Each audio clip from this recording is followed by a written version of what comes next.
नामस्मरण कीर्तन साधन पये सोपे जळतील पापे जन्मांतरीचे जळतील पापे जन्मांतरे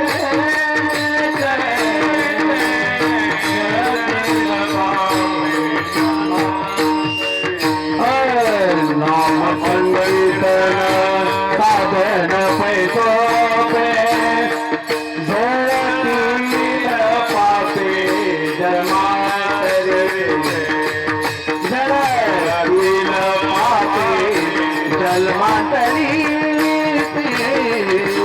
जळतील पापे जन्मांतरी नरगती छाया सदाये वनांतरा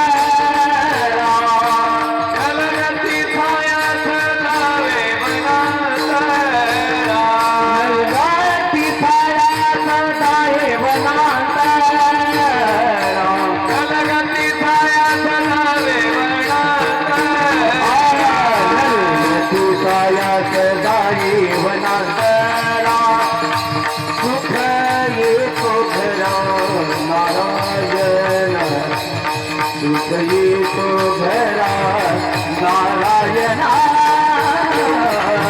सुख येतो घरा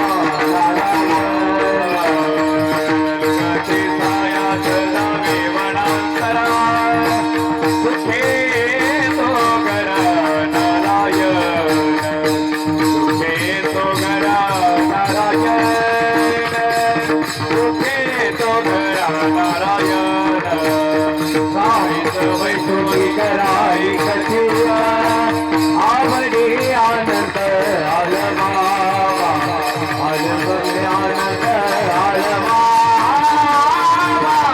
आवडी आनंद आलमा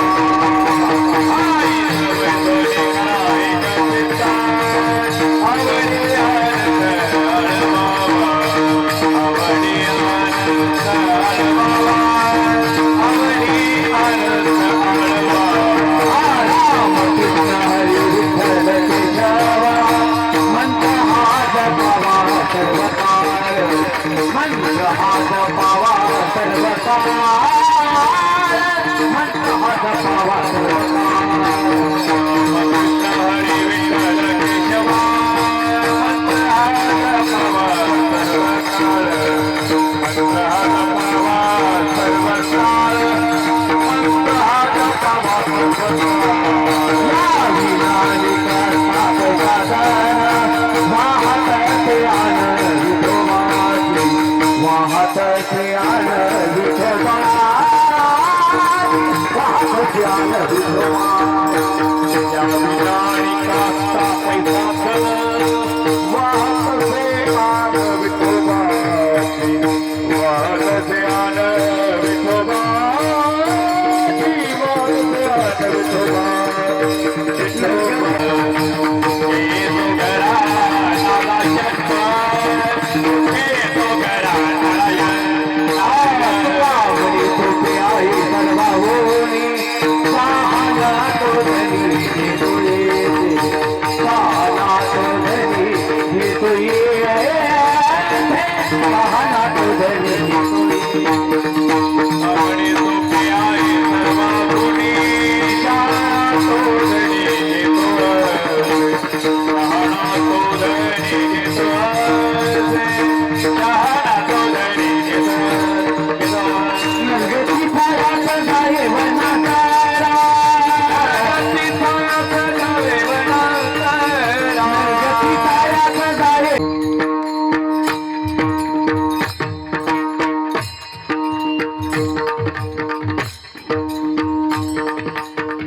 नाम संकीर्तन साधन पै सोपे जळतील पापे जन्मांतरीचे नलगती जायास जावे वनांतरा सुखे तो घरा नारायण विठ्ठल विठला विठला विठला विठला विठला विठला विठला विठला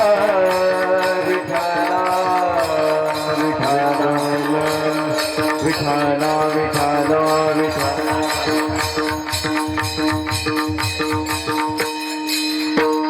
विठला विठला विठला विठला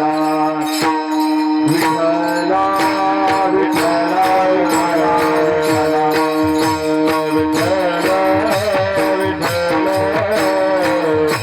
विठला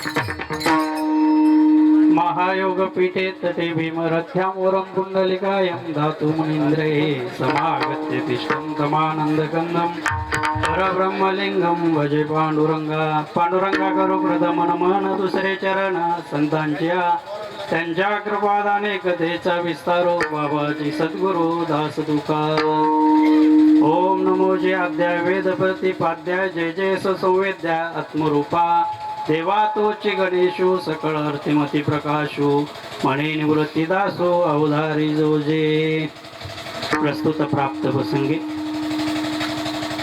कीर्तन रूपी सेवेकरता निवडलेला अभंग वारकरी संप्रदायातले कळस्थानी असणारे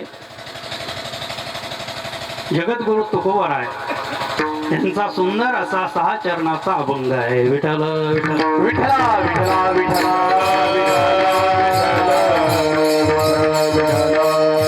या अभंगाद्वारे जगद्गुरु तुकोबराय नामाचं महत्व प्रतिपादन करतात. नाम घ्यायचं कोणचं तर हा जर अभंग पाहिला आणि जगद्गुरु ज्ञानोबरायांचा हरिपाठ झाल्यानंतर ज्यावेळेस गुरु परंपरेचे अभंग सुरू होतात त्यावेळेस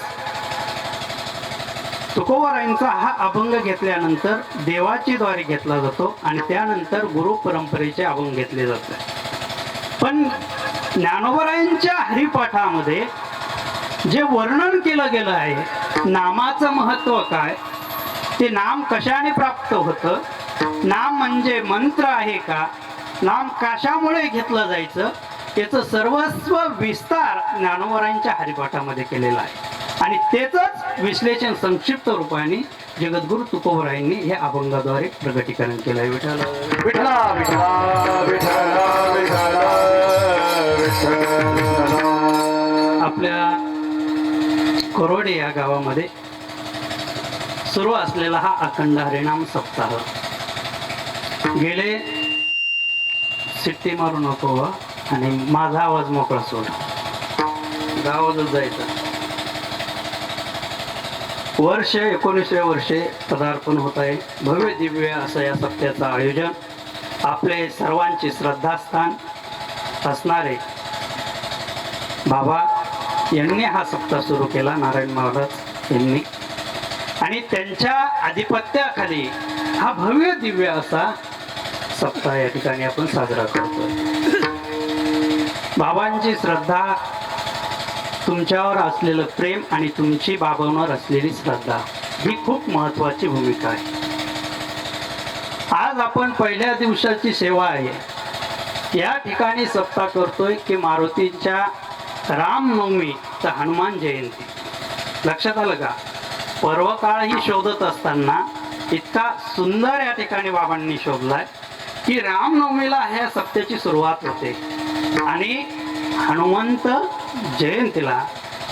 जयंतीला या सप्त्याची काय होते, काला होतो, शेवट होतो. मान्य? ही कधीतरी अशी भूमिका तुम्ही संकल्पना लक्षात घेतली असेल का? या महाराष्ट्रामध्ये जर आपण पाहिलं अनेक मारुतीचे मंदिर आहेत, पण या मारुतीसारखं मंदिर अख्ख्या महाराष्ट्रामध्ये नाही. ही आगळी वेगळी बाब आहे. विठला विठला विठला विठला आपण कितीही फिरलो असतो ना, आम्ही तर किती फिरलोत महाराज, पण असं सप्ताह या ठिकाणी मंदिर जर मारुतीरायांचं पाहिलं तर वेगळंच आहे आणि जागृत आहे. बाबांना काही साक्षात्कार झाला असेल किंवा बाबांना स्वप्नामध्ये सांगितलं असेल की रामनवमी ते हनुमान जयंती हा सप्ताह नामस महोत्सव या ठिकाणी सुरू करावं आणि ती आज्ञा पाळून या ठिकाणी बाबांनी सुरू केले. विठ्ठल विठला विठला विठला विठला विठला भव्य दिव्य असं सप्त्याचं आयोजन आहे. वरुण राजाला सुद्धा राहवलं नाही महाराज, काय पावसाला सुद्धा राहवलं नाही. या ठिकाणी पाऊस सुद्धा या सप्त्यामध्ये सक्रिय सहभाग घेण्यासाठी आला महाराज. अहो काय सांगायचं, भव्य दिव्य असं नियोजन केलंय, पण भव्य दिव्य नियोजन असतानाही सुंदर असे गायन करणारे या ठिकाणी उपस्थित आहेत. आमचे परममित्र संगीत विशारद देवकर महाराज, यांची परंपरा खूप सुंदर आहे बरं का. वडील खूप सुंदर गाते आणि तेही सुंदर खूप गाते, त्यांचा आवाजही खूप सुंदर आहे. एवढी विद्वत्ता असताना सुद्धा तिळ मात्र अहंकार नाही. याला परंपरेची प्रेम म्हणा, परंपरेचं पुण्य म्हणा. विठ्ठल विठला विठला विठला विठला. त्यानंतर त्यांना साथ संगत करण्यासाठी आलेले आमचे परम मित्र जरांगे महाराज, संगीत विशारद. खरंच त्यांचाही आवाज खूप शास्त्रीय पद्धतीने, नोटिशन, चक्रधार वगैरे खूप ऐकत बसावं वाटतं महाराज. मला तर वाटलं कीर्तन करण्यापेक्षा त्यांचंच ऐकावं. खूप सुंदर महाराज. एक आगळं वेगळं तुम्हाला एक सांगू का, कीर्तनामध्ये गायन करणं हे कीर्तनकाराला पूरक असलं पाहिजे. लक्षात आलं मी काय बोलतो? लक्षात घ्या बरं. कीर्तनकाराला गायन करणं हे पूरक असतं. ज्याप्रमाणे मंडप दिलाय, पण मंडपाला शोभा कधी येते? ज्यावेळेस झालर दिली जाते, ज्यावेळेस लाइटिंग दिली जाते, त्यावेळेस शोभा येते. मान्य? तसं कीर्तनकाराला ज्यावेळेस या ठिकाणी साथ संगत केली जाते, ती गायनाने केली जाते, त्याच्यात रंग भरला जातो. नाहीतर कधी कधी असा प्रसंग येतो खंडोजी महाराज बरं का, कधी कधी असा प्रसंग येतो, कीर्तनकारी एकीकडे वाढतायत, गायनवाली एकीकडे वाढतायत आणि पाखवाजवाली एकीकडे वाढतायत. पण इथे तसा प्रसंग नाही महाराज, हे लक्षात ठेवा. या ठिकाणी ज्यांनी अख्ख्या महाराष्ट्रामध्ये ज्यांचा आवाज घुमतोय पखावजचा, आमचे परम मित्र खंडू महाराज. खरंच त्यांच्याकडे आज एवढे विद्यार्थी घडतायत, सोपी गोष्ट नाही. आपल्याला एक विद्यार्थी, एक मुलगा घडवता येत, पण इथे 100-150 मुलं घडवली जातात. हे सोपी गोष्टी नाही. त्यांच्याकडे जी विद्वत्ता आहे, ती विद्वत्ता एका ठिकाणी जाऊन ते त्या ठिकाणी आपली प्रदर्शित करू शकतात, त्या ठिकाणी ते आपली दाखवू शकतात. पण हे 150 विद्यार्थी ज्या वेळेस तयार होतात, ते एकाच टायमाला, एकाच वेळेस अख्ख्या महाराष्ट्रामध्ये आपली विद्वत्ता प्रदर्शित करू शकतात. हे सोपं सर्वसामान्य गोष्ट लक्षण नाही महाराज. याच्यासाठी लागते निष्ठा, याच्यासाठी लागते प्रेम, याच्यासाठी लागते श्रद्धा. हे पूर्ण विषय जो असेल तो ह्या अभंगामध्ये आलेला आहे. विठ्ठल विठला विठला विठला विठला.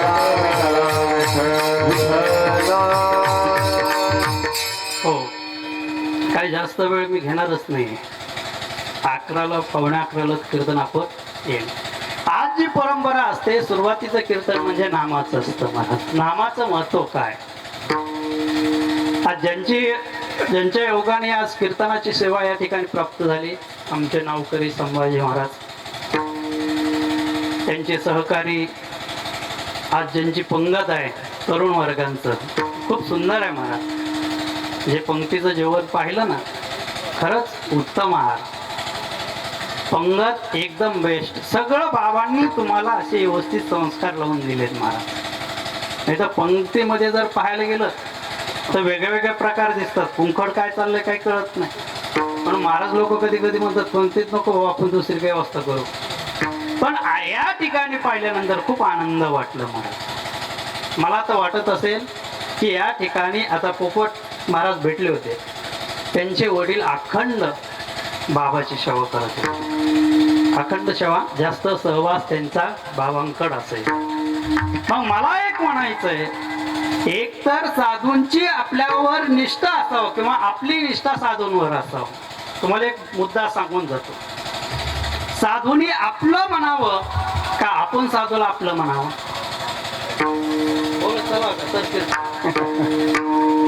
साधूंनी आपल्याला आपलं म्हणावं का आपण साधूला आपलं म्हणावं? साधूने आपल्याला आपलं म्हणावं. वा, विठ्ठल विठ्ठला विठ्ठल विठ्ठल विठ्ठल. आपण तर कोणालाही म्हणू शकतो हा माझा आहे. तुम्हाला खरं सांगू का, या भौतिक जगामध्ये ज्या नश्वर गोष्टी आहेत, त्या नश्वर गोष्टी ज्या व्यक्तीकडे आहेत, पैसा असेल. एक दृष्टांत घेऊ. पैसा आहे, एखाद्या व्यक्तीकडे 5,000 कोटी आहेत. मग त्यांचा परिचय देत असताना एखादा उद्योगपती आहे, 5,000 कोटी त्याच्याकडे आहे, त्याच्याकडे परिचय देत असताना लोक म्हणतात तो माझ्या आत्याच्या मावस भावाच्या काकीच्या मामीच्या आत्ते भावाचा काकीच्या पंचीचा मामा आहे. इतकं ना किती. आणि सख्खा भाऊ जर गरीब असेल तर आपला परिचय देत नाही. त्या भौतिक जगामध्ये जे नश्वर आहे त्याच्यासाठी लोक या ठिकाणी परिचय देतात. पण साधू संत सांगतात की या जगामध्ये जे नश्वर आहे त्याच्यासाठी तुम्ही रात्रंदिवस पळताय. याच्यासाठी तुम्ही काय करताय? रात्रंदिवस पळताय. म्हणून एक दृष्टांत खूप सांगत असतो. दृष्टांत असा आहे, एक व्यक्ती उद्योगपती होता आणि त्या व्यक्तीकडे 5,000 कोटीची प्रॉपर्टी होती. किती? 5,000. पण त्यांनी प्रवचन युट्यूबवर ऐकायचे महाराज. देवकर महाराज युट्यूबवर कीर्तन ऐकत असताना, प्रवचन ऐकत असताना तो म्हटला की हे सगळं आपल्याला खोटं ठरवायचं. म्हटले कसं काय? म्हटलं याचं आपण खोटं ठरू शकतो. त्यांनी 4,000 वर्कर होते कंपनीमध्ये, त्यांना बोलवलं. म्हटले माझी जी 5,000 कोटीची प्रॉपर्टी, 4-5,000 कोटी, ही प्रॉपर्टी मला सोबत घेऊन जायचं आहे. पण ही सोबत घेऊन जायचं असताना जो मला हे मार्ग सांगेल त्याला मी 2.5 कोटी देणार आहे. कोणी सांगा ना महाराज, 4,000 वर्कर मध्ये कोणीही सांगू शकत नाही कामगार. आपल्या इकडचा एक जण गेलेला होता, कामाला काम नव्हतं त्याला भेटलं पण गेलता.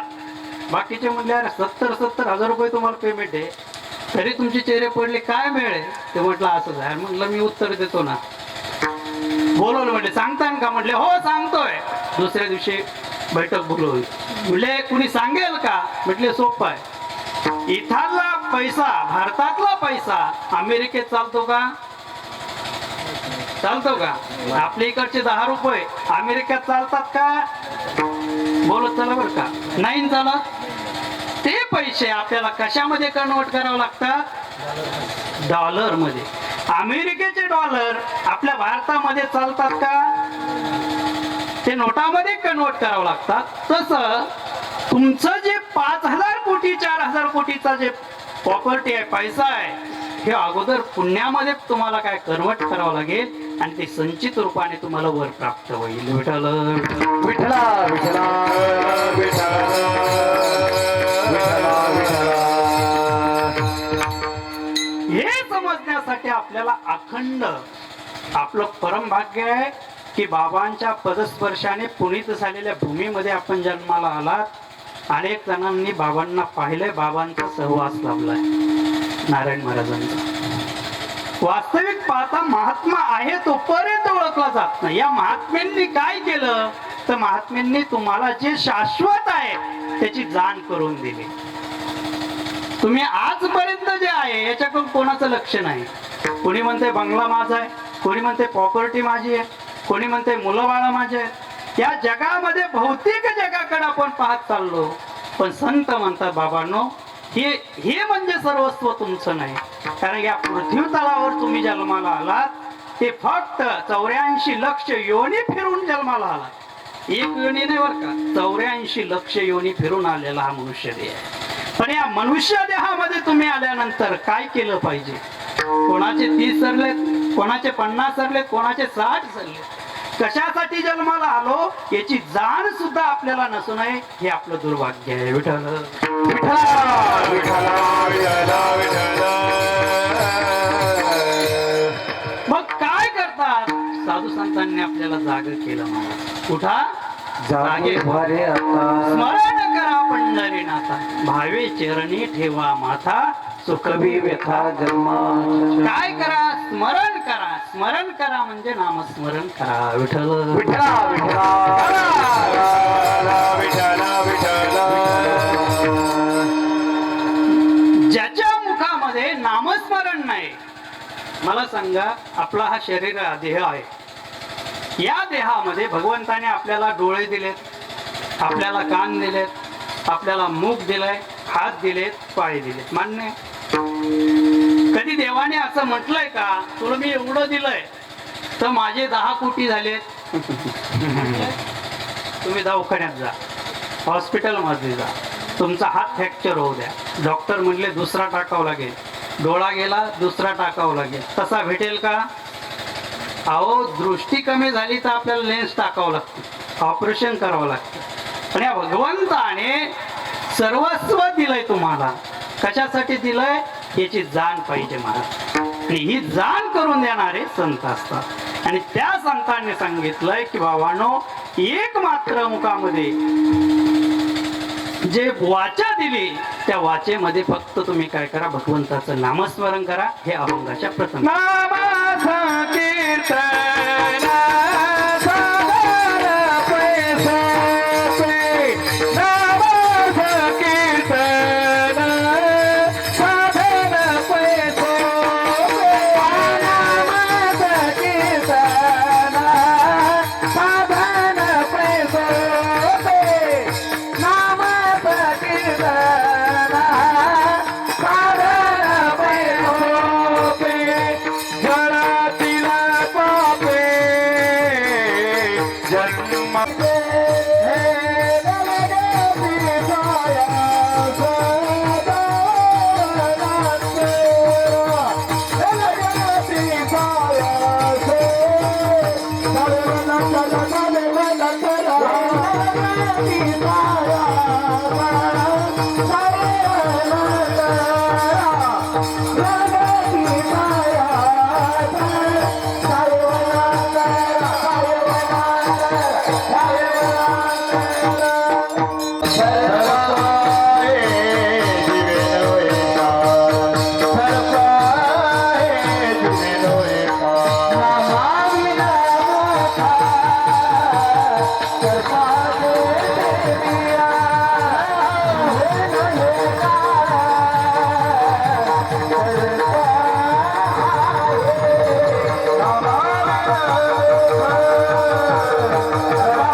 ज्याच्या जीवनातून वडील निघून गेले त्याला वडिलाची किंमत विचारा. आणि ज्याच्या जीवनातून वेळ निघून गेला त्या व्यक्तीला वेळेची किंमत विचारा. विठ्ठल विठ्ठला विठ्ठला विठ्ठला. लोक म्हणतील की आतापर्यंत महाराज भूमिका म्हणतात की नामस्मरण नामस्मरण नामस्मरण, पण नामस्मरणाने होतं काय जीवनामध्ये? खरंच एक संकल्पना निर्माण होऊ शकते. नामस्मरण म्हणतात, नामस्मरण म्हणतात, पण नामस्मरणाने होतं तरी काय? नामस्मरणामध्ये आहे तरी काय सामर्थ्य? खरं सांगू का, व्यक्तीमध्ये सामर्थ्य नाही, पण व्यक्तीच्या नामस्मरणामध्ये सामर्थ्य आहे. विठ्ठल वेळेस लंकेमध्ये जायचं होतं, लक्षात आलं का? रामायणातला प्रसंग सर्वांना माहित आहे. लंकेमध्ये जात असताना त्या वानराने काय केलं? राम लिहिलं दगडावरती. काय लिहिलं? राम लिहिलं. आणि राम लिहून तो दगड काय केला? टाकला. तो दगड काय झाला? तरंगला. ही वाऱ्यासारखी बातमी पसरली महाराज, वाऱ्यासारखी. एखादी गोष्ट जर झाली ना तर वाऱ्यासारखी पसरत असली, चांगलं नाही पण वाईट, तर त्या ठिकाणी राम नाव टाकलं म्हटले दगड तरतोय. ही गेली रावणाकडे बातमी. कुठं गेली? रावण खूप टेन्शन मंडोदरी ना, मंदोदरी, मंद असं उदर आहे, तिला मंदोदरी म्हटलं जातं. मंदोदरीकडे गेले आणि मंदोदरी म्हणते रावणा का हो, असं मी ऐकलंय की दगडावरती राम नाव लिहिलं तर त्या ठिकाणी दगड तरला जातो. पण तुमच्यामध्ये एवढं सामर्थ्य आहे का? तुम्ही तरू शकता का दगड? लक्षात आलं का? ते म्हटलं काय लागतंय त्याला? मी तरू शकतो ना दगड, मीही तरू शकतो. म्हटले कस काय? म्हटले तरून दाखवतो. आणि जवळ दगड घेतला आणि समुद्रात गेल्यानंतर असं दगड जवळ घेतला मस्तकापाशी आणि समोर दगडाला शपथ घातली, तू जर बुडालास तर तुला रामाची शपथ आहे. दगड काय झाला? तरला महाराज. हे प्रकार पाहिल्यानंतर म्हटले तेच दगड तरू शकतात, आपण नाही कमीत कापर, रावण म्हटलं. आणि ज्यावेळेस मंडोदरी घरी आल्यानंतर विचारते का हो खरं सांगा काय झालं? म्हणले तुम्ही तरवला दगड हे सगळं मान्य, पण कशामुळे तरला खरं सांगा. माणसं आयुष्यभर कोणाला खरं सांगत नाही, पण बायको फिरून खरंच बोलायला होते महाराज. लक्षात आलं का? कितीही तुम्ही म्हणत असत ते म्हणजे खरंय का सुरूच तसं त्या ठिकाणी म्हटल्यानंतर ते तुला खरं सांगू का? तू कोणाला सांगू नका. म्हटले का? मी त्या दगडाला शपथ घातली होती की तो दगड जर बुडाला तर तुला रामाची शपथ आहे, म्हणून तो दगड काय झाला? तरला मारला. एवढं सामर्थ्य, एवढंच काय, दगड तरतोय म्हटल्यानंतर प्रभू रामचंद्रांनी सुद्धा ट्राय केला, बाकीचे जाऊ. आणि त्या ठिकाणी ट्राय केल्यानंतर दगड टाकला, तो दगड बुडला. तेवढ्यात त्यांना वाटलं कोणी पाहिलं नाही, पण बजरंगबली मागच होते. आणि त्या ठिकाणी विचार केला, म्हटले देवा दगड तरतोय हे तुमच्यामुळे नाही, तुमच्या नामामध्ये एवढं. तुझ्या नामाचा महिमा, तुझ्या नामाचा महिमा,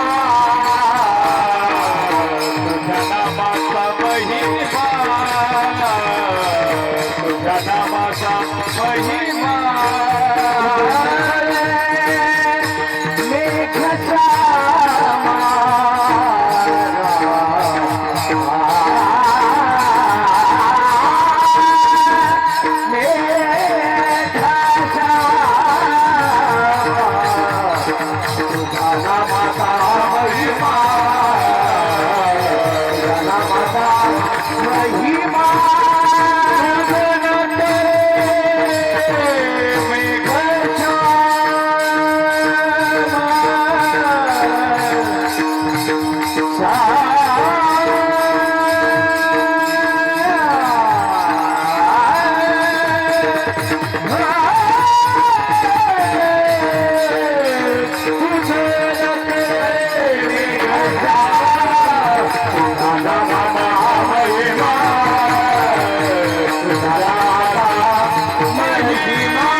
असं काय एक वादक जर असतं रात्रभर कीर्तन करायला काय अडचण नाही मला.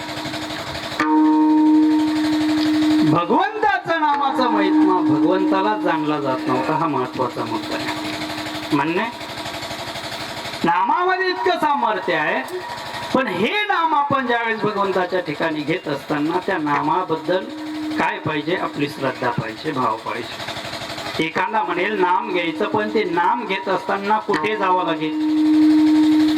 मला सांगा, पूजा करत असताना आपल्याला काय करावं लागतं? स्नान करावं लागतं, मान्य आहे. ज्ञानेश्वरी वाचायची म्हटलं तर स्नान केल्याशिवाय ज्ञानेश्वरी वाचताय का कोणी? नाही महाराज. आपण कुठेही जायचं म्हटलं तर स्नान केल्याशिवाय जातो का? नाही महाराज. मग आपण कोणतंही काम धार्मिक करायचंय तर स्नान केल्याशिवाय वाचित नाहीत पोथी पुराण. सप्त्याला यायचं म्हटलं तर आपण पाय धुवून वगैरे सगळं असं स्वच्छ करून येतोय. पण मला सांगा की याच्यासाठी एवढं करावं लागतं, पण नाम घेण्यासाठी काही करण्याची गरज नाही. नाम घेण्यासाठी कुठे जायची गरज नाही. नाम तुम्ही जेथे आहात, ज्या स्थितीत आहात, त्या ठिकाणी तुम्ही भगवंताचं नामस्मरण करू शकता अभंगाच्या टाळ्या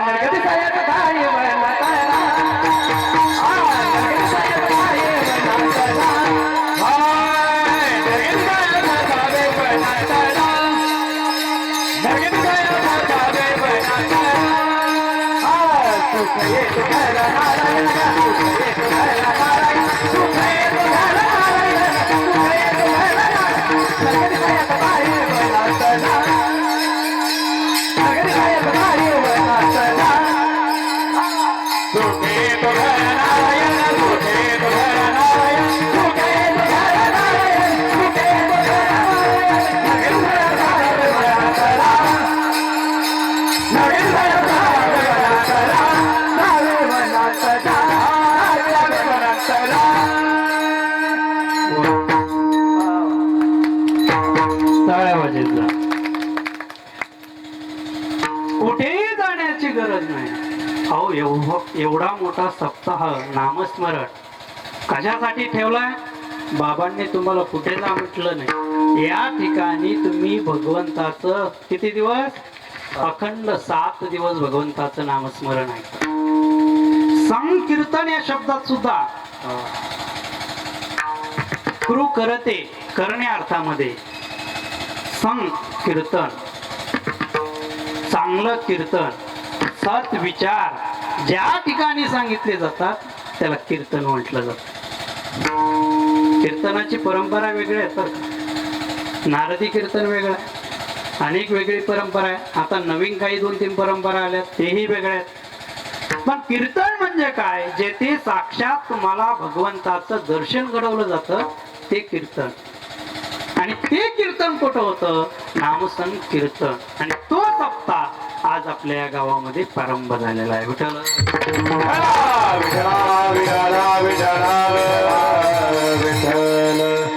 एखादा म्हणेल, महाराज तुम्ही सांगतायत की नामस्मरण घ्यायचंय, नामस्मरण घ्यायचंय.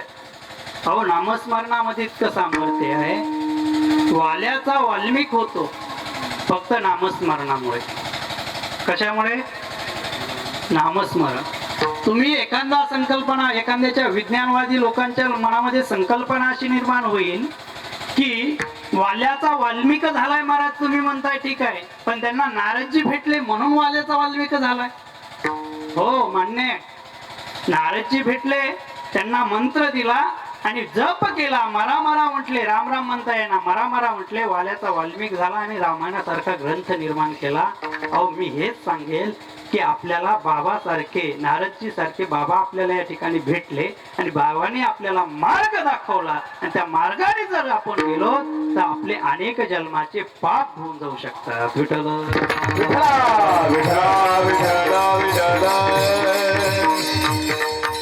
मग काय करावं लागेल? याच्यासाठी ज्या मार्गाने बाबांनी सांगितले, बाबांना तुम्ही जा. एखादा म्हणेल जायचं नाही, जा म्हणतात तर कशाला जायचं? इकडं देवीकडे जायचं म्हटलं, इकडं जा म्हटलं तर एखादा नाही, तिकडं नाही जायचं, इकडं इकडं गेले आड राणी. मग काय केलं पाहिजे? संत जे सांगतात ते संत आपला अनुभव प्रगटीकरण करतात. तुम्हाला एक सांगू का? एखादा म्हणेल संत म्हणतात की नामस्मरण करा. आता ही संकल्पना का निर्माण करतोय लक्षात घ्या बरं का. एखादा विज्ञानवादी, आता नवीन पोर आहे, ते काय म्हणतात, खरंच देव भेटला होता का? समोर दिसलं तर खरं मानायचं, देवकर महाराज, तोपर्यंत खरं मानायचं. पण आपण हा विचार करा की समोर ईश्वर भेटलाय, लक्षात आलं का? आपण बाबांनी मार्ग दाखवला, त्या मार्गाने चाललो. मार्ग दावून गेले आधी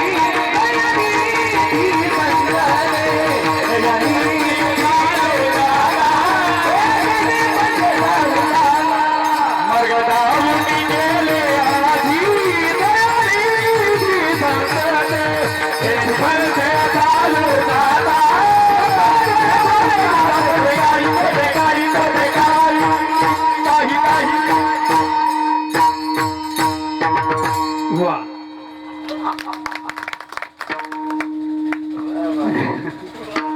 विठ्ठल विठ्ठला विठ्ठला विठ्ठला विठ्ठला विठ्ठला. एखादा असं म्हणू शकेल की नामस्मरण बाबांनी सांगितलं, पण नामस्मरण घेतल्याने फायदा काय होतो? नामस्मरण केल्याने फायदा काय होतो? तर नामस्मरण केल्याने तुमचे अनेक जन्मीचे पाप नष्ट होतात, एक मुद्दा. दुसरी गोष्ट आहे, नामस्मरण केल्यामुळे 2 कुळाचा उद्धार होतो, आईकडच्या आणि बापाकडचाही उद्धार होतो. किती पिढ्याचा? 7 पिढ्याचा उद्धार होतो महाराज. ही कशाने सामर्थ्य आहे? नामस्मरणाचं. नामस्मरणामध्ये इतकी सामर्थ्य आहे. तुम्ही म्हणाल की नामस्मरण दुसरं नाही का? एखादी संकल्पना अशी येऊ शकते की नामस्मरणच करा, दुसरं नाही का? याचं एक मात्र आहे, कलियुगा उद्धारे हरीच्या नामे. कलियुगामध्ये जर तुम्हाला तरुण जायचं असेल तर एक मात्र संत सांगतात, भगवंताचं नामस्मरण आहे. विठ्ठल विठ्ठला विठ्ठला विठ्ठला विठ्ठला विठ्ठला. मग संतांनी काय केलं? संत आपल्याला शाश्वत सांगतात. संतांनी जो मार्ग दाखवलाय त्यांनी चाललं पाहिजे, आणि त्यामुळे गेल्यामुळे एक काय होईल तर आपलं पाप नाहीसं होईल. मग तुम्ही म्हणाल हे करण्यासाठी जायचं कुठं? तर बाबांनी एवढा 7 दिवसाचा सप्ताह काढून दिलाय मला सांगा. एक व्यक्ती होता, तो नाथ बाबांकडे आला. सावकार होता बरं का, सावकार नाथ बाबांकडे आला. आणि नाथ बाबांकडे आल्यानंतर नाथ बाबांना म्हटलं, बाबा मी कधी जाणार आहे? बाबा म्हटले, बाबा सावकार तुम्ही 7 दिवसात जाणार आहे. किती? 7 दिवसात जाणार आहे. मग असं म्हटल्यानंतर तो सावकार म्हटला, एवढं आपण टक्केवारीने घेतोय, मग घेऊन काय 7 दिवसात जाणार आहे? तू काय करायचा, ज्याच्या आहे त्याला देत चालायचा, गोड बोलत चालायचं, कोणाला जीवनामध्ये वाईट बोलला नाही. परिणामाचा काय झालं, ज्यावेळेस 7 दिवसानंतर तो नाथ बाबांकडे आला सावकार, आणि नाथ बाबांना म्हटलं, नाथ बाबा तुम्ही तर म्हटले 7 दिवसात जाणार आहे मी, आणि 7 दिवसात जाणार असं म्हटल्यानंतर सुद्धा मी गेलो नाही, नेमकं का? नाथ बाबा म्हटले, या पृथ्वी तलावर तू जे 7 दिवसामध्ये, लक्षात आलं का, जे तू 7 दिवसामध्ये तू लोकांना पहिलं वाईट बोलत होता, मुखातून लोकांना जुमानत नव्हता, 7 दिवसामध्ये तुला काय वाटलं, काय फील झालं आपल्या भाषेत? त्याने सांगितलं, बाबा मी जाणार आहे, सोबत काही नेणार नाही म्हणतोय, मला माहित आहे मी सोबत काही नेणार नाही. मग याच्यासाठी आपण काय काय करायचं? मी सर्वांना गोड बोलत राहिलो, पैसे निम्या अर्धे सोडून दिले बाबा, मला प्रसन्न वाटलं, समाधान वाटलं. ज्या वेळेस याचा दृष्टिकोन दुसरा एक असा आहे की या पृथ्वी तलावर जेवढे माणसं जन्माला येतात ना, ते किती दिवसात जातात? का 8व्या दिवशी जातात? असं आहे का एखादा की तो 8व्या दिवशी गेलाय? नाही महाराज, 7 दिवसातच जातात. पण श्रीमद भागवत कथा असेल, किती दिवसाची असते? 7. श्रीमद भागवत कथा ज्या वेळेस महात्म्य सांगत असताना आत्मदेव नावाचा ब्राह्मण आहे, आणि आत्मदेव नावाचा ब्राह्मण ज्या वेळेस वनामध्ये जातोय, इतकं दान धर्म करतोय बरं का, तो खूप दान धर्म त्या भागवत कथेमध्ये खूप सुंदर वर्णन सांगितलेलं आहे. आणि तो दान धर्म करत असताना त्या ठिकाणी जात असताना थोडा विचारात होता. तो एका महात्म्यांनी पाहिलं, साधकांनी पाहिलं, त्याच्याकडे लक्ष दिलं, आणि लक्ष दिल्यानंतर त्याच्याकडे दृष्टी टाकली. म्हटले, तुम्ही इतकं काय करताय, इतके विचारामध्ये काय आहेत आत्मदेव? त्यावेळेस त्यांनी सांगितलं, काय नाही हो, म्हटले माझ्या दरबारामध्ये असं फुल आलं, फुलाचं झाड लावलं तर त्याला फुल येत नाही. गाय आहे म्हटले माझ्या दारामध्ये, पण त्या गायीला बछडा होत नाही, वासरू होत नाही, आणि मला तर मूळबाळ नाहीच म्हटले. त्या महात्म्यांनी ज्यावेळेस आपल्या आत्मबुद्धीने, तत्वबुद्धीने, दिव्य दृष्टीने डोळे झाकून ज्यावेळेस पाहिलं, तर आत्मदेव नावाच्या ब्राह्मणाला 7 पिढ्या मूलबाळ होणार नव्हते. किती? 7. आणि 7 पिढ्या मूलबाळ होणार नाही असं म्हटल्यानंतर त्यांनी काय केलं, आपला एक प्रसाद त्या ठिकाणी आत्मदेव नावाच्या ब्राह्मणाला दिला. प्रसाद दिल्यानंतर तो आत्मदेव नावाच्या ब्राह्मणाने तो प्रसाद घेतला. तो प्रसाद त्यांना सांगितलं की हे प्रसाद कोणाला द्या? पत्नीला द्या. पत्नीला दिल्यानंतर पत्नीला वाटलं जर आपल्याला दुसऱ्यांनी युद्ध केलं आणि आपल्या राज्यावर जर आक्रमण केलं हवा महाराज तर काय करायचं. तिने काय केलं, तो प्रसाद साधकाने दिलेला प्रसाद तो गाईला टाकला. कुठे टाकला, गाईला टाकला. एका महात्म्याने साधना करून जो दिलेला प्रसाद आहे, नामस्मरण करून साधना करून साधनेमध्ये राहून तो प्रसाद या ठिकाणी दिला गेला. तो प्रसाद गाईला टाकला आणि परिणामता गाईच्या ठिकाणी गोकर्ण नावाचा मुलगा जन्माला आला. आणि हिने स्वतःचा बहिणीचा मुलगा घेतला धुंदोलीने, त्याचं नाव होतं धुंदकारी. परिणामता काय झालं, सर्व बरबाद केलं, नको ते व्यसन लागले. परिणाम एक झाला, गोकर्ण आपल्या नामस्मरणामध्ये महात्म्याने दिलेल्या प्रसादापासून तयार झालेला होता आणि त्या महात्म्याने दिलेल्या प्रसादामुळे तो आपलं नामस्मरण करत राहिला. मग काय झालं, ज्यावेळेस धुंदली सोबत धुंदकारीने सगळ्याला मारलं आणि सोबत त्याच्याकडे पैसे नसल्यामुळे जे त्यांनी वेश्या वगैरे ठेवल्या होत्या, जे चोरी करून आणलं होतं, परिणामाचं लोकांनीच त्याला बांधलं.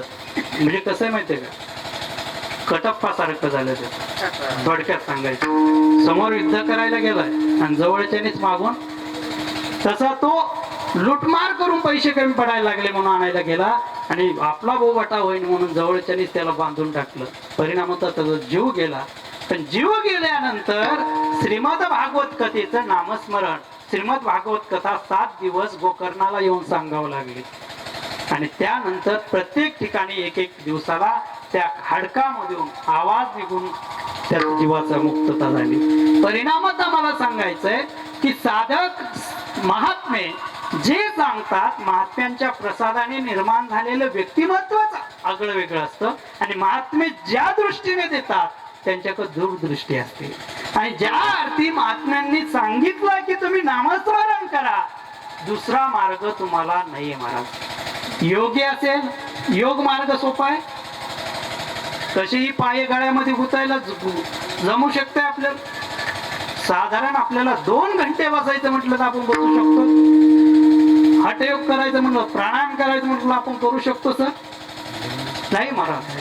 पण या सर्वातून सोपा मार्ग सांगितला असेल तर या साधू संतांनी बाबांनी दाखवला. कोणता मार्ग दाखवला तर नामस्मरण करा, नामस्मरण करा, नामस्मरण करा. कोणतं नामस्मरण करा. एखादा म्हणजे नामस्मरण, नामस्मरण म्हणजे नेमकं नाव घ्यायचं कोणाचं, हे महत्वाचा प्रश्न आहे.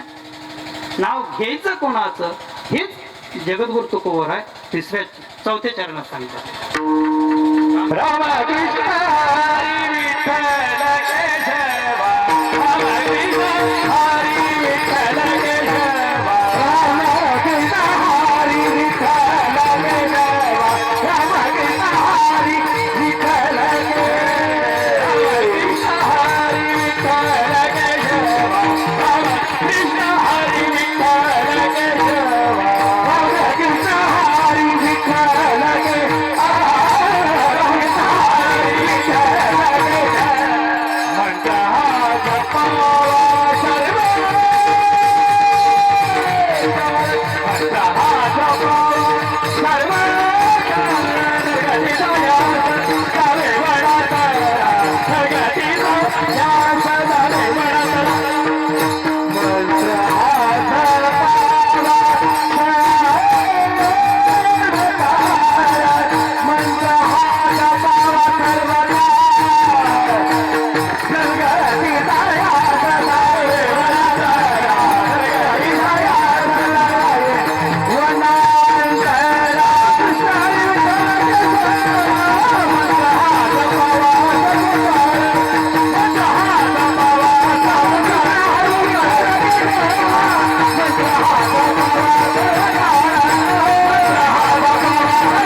आता व्यवहारामध्ये जर पाहिलं तर पूर्वी देवाचे नावं, चांगले नावं ठेवले जायचे.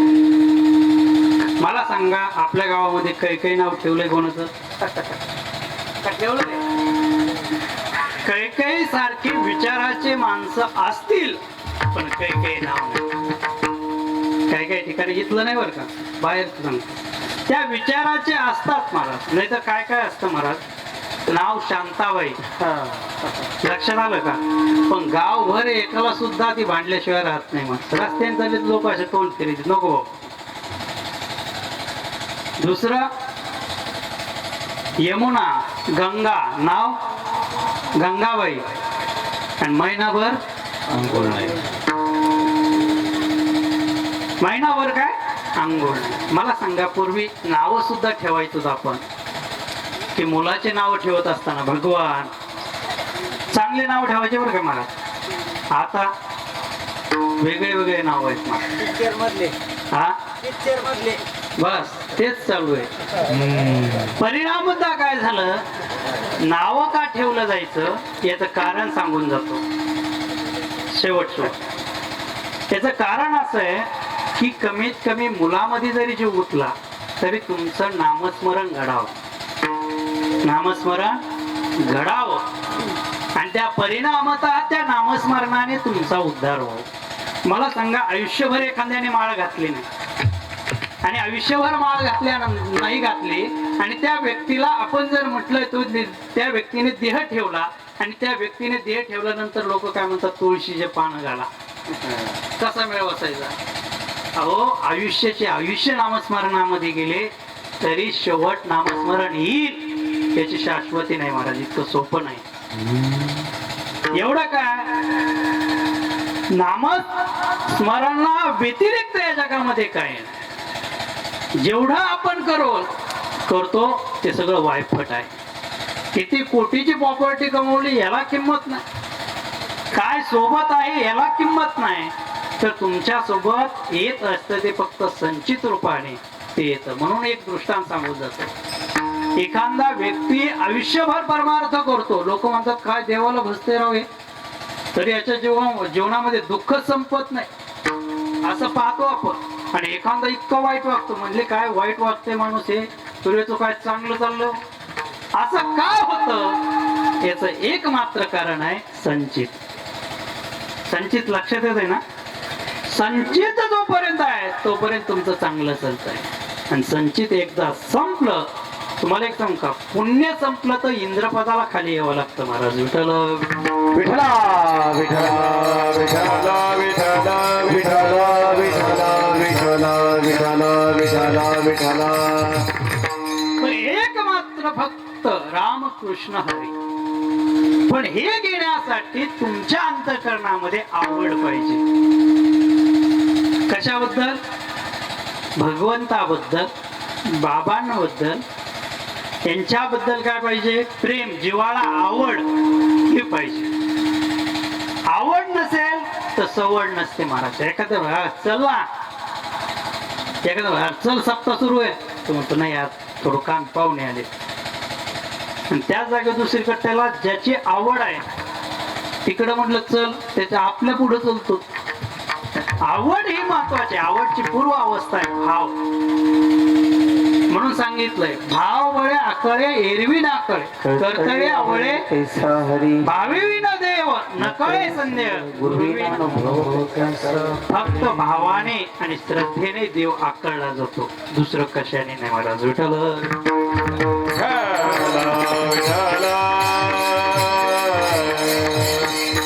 मग काय केलं पाहिजे?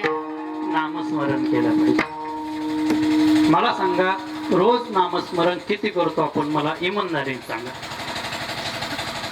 आपण फक्त नामस्मरण करतो ज्यावेळेस एकांतात मध्ये चाललेलो आहोत, भीती वाटते, लोक सांगतात या ठिकाणी भूत आहेत, त्यावेळेस आपण म्हणतो राम राम राम राम राम राम राम. समोरून लाईट दिसली की राम गेला, सगळं गेलं. भीतीपोटी आपण परमार्थ करतो, भीतीपोटी देवाला मानतो. मला सांगा, प्रत्येकाच्या जीवनामध्ये वाटतंय सुख मिळावं, सुख मिळावं, पण एक सांगू का, सुख मिळवण्यासाठी प्रत्येक व्यक्तीला अप्राप्य गोष्टीचं आकर्षण आहे, प्राप्य गोष्टीचं आकर्षण. दुःख का निर्माण होतं? माणसाला जी गोष्ट भेटली, एखाद्या व्यक्तीला 50,000 रुपयाचा मोबाईल आहे, ती व्यक्ती ॲपलचाच मोबाईल घेणार 1.5 लाखाचा. मान्य आहे? म्हणजे तुमच्या भाषेत सांगायचं म्हटलं तर एखाद्याकडे सायकल असेल तर त्याला मोटरसायकलीची इच्छा कधी भेटत. मोटरसायकलीवाल्याला वाटतं की आपल्याला 4 व्हीलर असावं, 4 व्हीलरवाल्याला वाटतं आपल्याला हेलिकॉप्टर असावं, हेलिकॉप्टरवाल्याला वाटतं आपण विमान पाहिजे. ही इच्छा वाढत जाते. सर्व सुखाची आशा जन्म गेला, सर्व सुखाची आशा जन्म गेला, नाही केला मनायत मुक्ती यज्ञ नाही केला, माया वेळीच्या वाचन पावला, माया वेळीच्या आधी बाबाला, कोणी नव्हे कोणी, माझे कोणी नव्हे कोणी.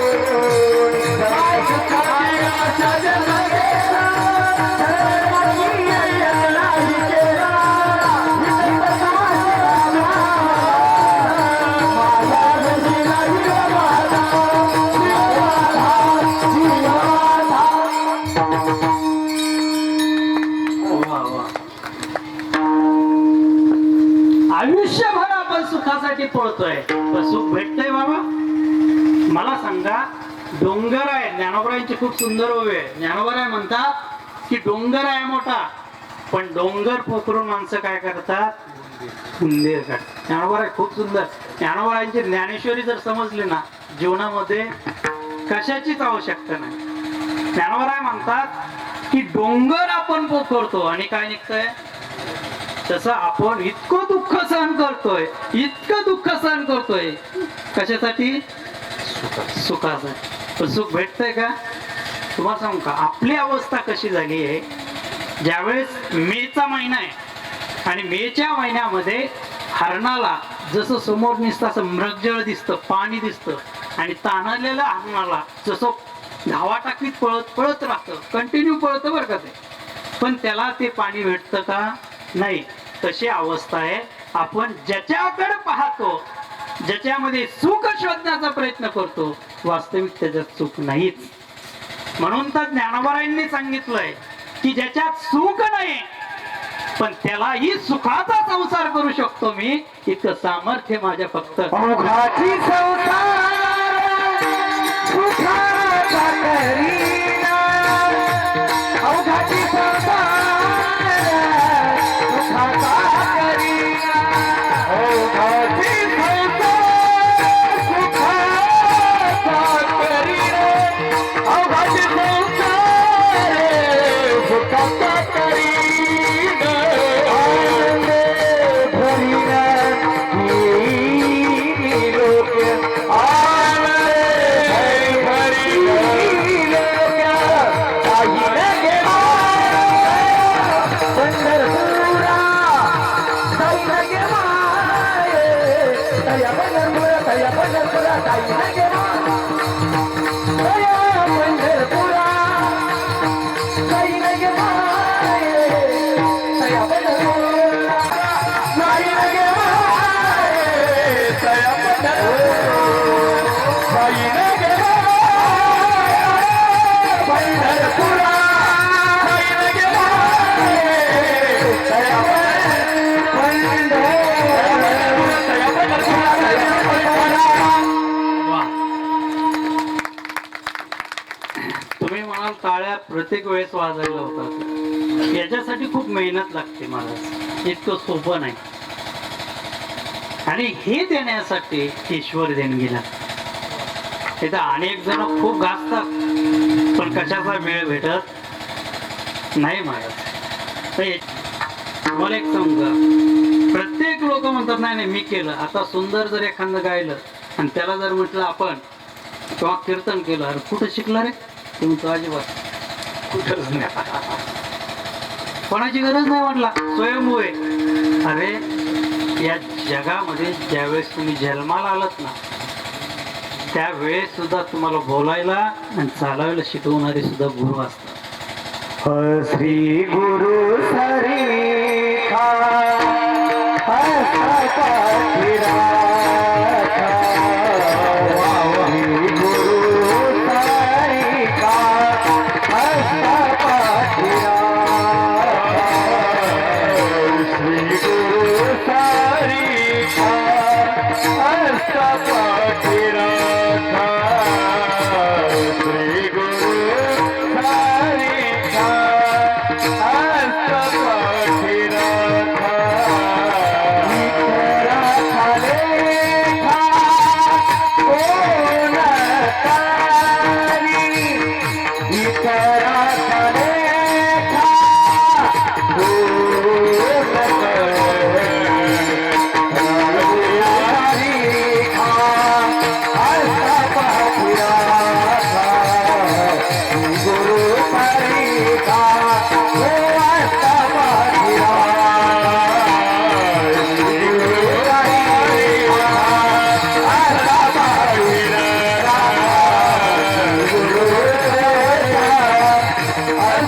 गावामध्ये किंवा आमच्या गावामध्ये एक व्यक्ती आहे, त्याला वाजवता येत नाही, पण त्याला थाप शिकवली. म्हटले कोणी नाही ना, चला कमीत कमी आपलं भजन चालेल.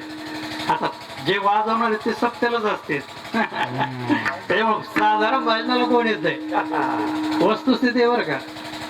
मग परिणाम काय झाला की आम्ही एक व्यक्ती तयार केला आणि तो सेवा करायचा, पुढे हे उचल ते उचल. म्हणलं सर देवाने करा तयार.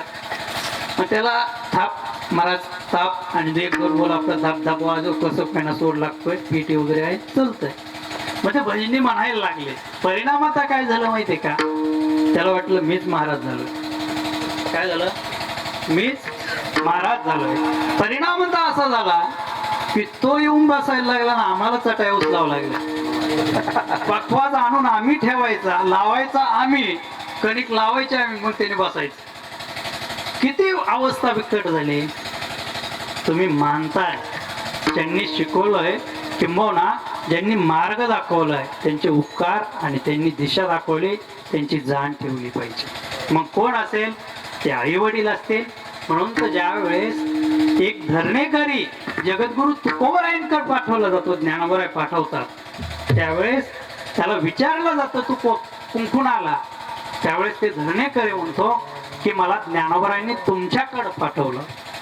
त्यावेळेस तो धरणेकरी ज्यावेळेस म्हणतो की मला ज्ञानोबरायांनी तुमच्याकडे पाठवलंय, त्यावेळेस तुकोबरायांच्या मुखातून एक उद्गार निघतात, तुम्ही संत माय बाप कृपावंत कायमी पंडित कीर्तिवान. लक्षात आलं का की कोण आहात तुम्ही, ज्यांनी तुम्हाला पाठवलं, त्यांचा अधिकार काय.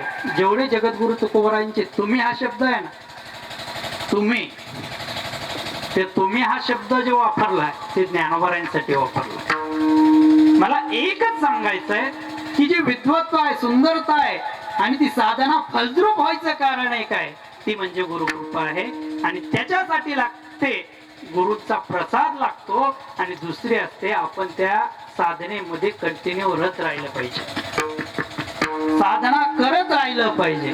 मला सांगा, जे पहिली शिकलो ते आपण पुन्हा पाहतो का? 12वीला जो सिलेबस आला तो पुन्हा डॉक्टर झाल्यावर कोणी बघतंय का? नाही महाराज. आपण भौतिक जगामध्ये जे ज्ञान शिक्षण घेतोय, ते शिक्षण आज जर पाहिलं तर ते आपण व्यवसाय, पैसा किती मिळेल या दृष्टीने पाहिलं जातं. ते शिक्षण आपल्या जीवनाला किती उपयुक्त आहे हे कोणी पाहत नाही.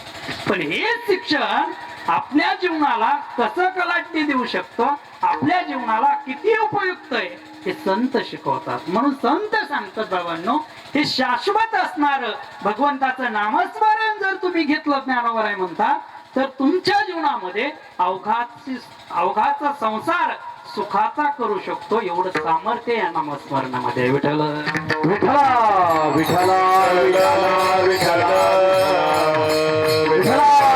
विठ्ठला. हो. मग काय केलं पाहिजे मला सांगा.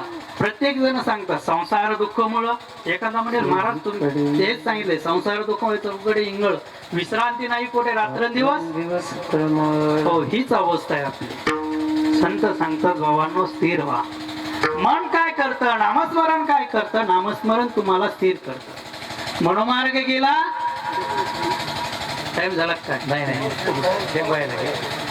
नाही, पाऊस अजून येत नाही. तुम्हाला सांगतो 11च्या नंतर पाऊस बरोबर सुरू होईल. विठ्ठल विठ्ठल मनोमार्ग गेला तो तेथे मुक्तला, मार्ग गेला तो तेथे मुक्तला. हरिपाठी सेवला तोचे धन्य, हरिपाठी सेवला तोचे धन्य, तोचे धन्य, हरिपाठी सेवला तोचे धन्य, तोचे मग काय केलं पाहिजे? मनोमार्ग गेला त्याला किंमत नाही. पण याच्यासाठी एक केलं पाहिजे की आपण काय करा की जो भगवंताचं नामस्मरण आहे तो जाणतो, जो घेतो, हे जगद्गुरु तुकोबराय अभंगाच्या शेवटच्या तुका म्हणे सोपे आहे बाबुनी.